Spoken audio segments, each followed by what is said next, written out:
திருவண்ணாமலை அண்ணாமலையார் கோவிலில் நாளை கார்த்திகை தீப திருவிழாவானது நடைபெற இருக்கிறது. இந்த நிலையில் திருவண்ணாமலையில் வெடிகுண்டு நிபுணர்கள் தீவிர சோதனை மேற்கொண்டு வருகிறார்கள். திருவண்ணாமலை முழுவதும் 15,000 போலீசார் தீவிர பாதுகாப்பு பணியில் ஈடுபட்டிருக்கிறார்கள். மேலும் தகவல்களை செய்தியாளர் குரு தண்டபாணி வழங்கி கேட்கலாம். குரு தண்டபாணி, வணக்கம். மேலும் தகவல்களை பதிவு பண்ணுங்க.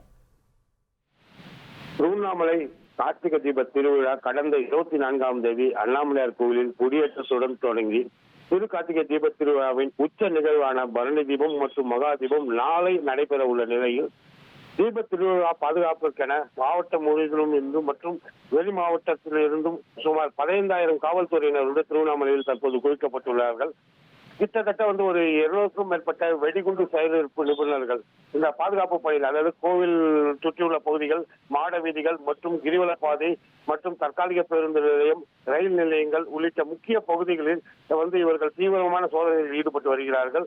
மேலும் இந்த தீப திருவிழாக்கென சுமார் 15,000 காவல்துறையினர் பாதுகாப்பு பணியில் ஈடுபட்டுள்ள நிலையில் தற்காலிக பேருந்து நிலையங்கள், கிரிவல பாதை, நகர பகுதிகள், மாட வீதிகள் ஆகிய பல்வேறு பகுதிகளில் பல்வேறு குழுக்களாக காவல்துறையினர் பிரிக்கப்பட்டு பாதுகாப்பு பணியிலும் போக்குவரத்தை சீர்படுத்தும் பணியிலும் தற்போது தீவிரமாக ஈடுபட்டு வருகிறார்கள். நாளை அதிகாலை அண்ணாமலையார் கோவிலில் பரணி தீபம் ஏற்றப்படும்.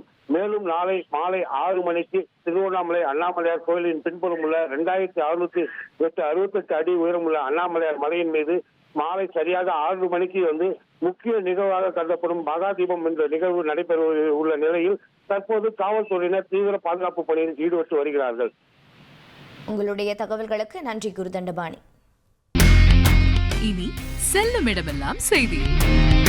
தந்தை டிவியின் வாட்ஸ்அப் சேனலை ஃபாலோ பண்ணினா செல்லருக்கும் இடமெல்லாம் செய்தி. இதோ QR கோட் இப்பவே ஸ்கேன் பண்ணுங்க, ஃபாலோ பண்ணுங்க.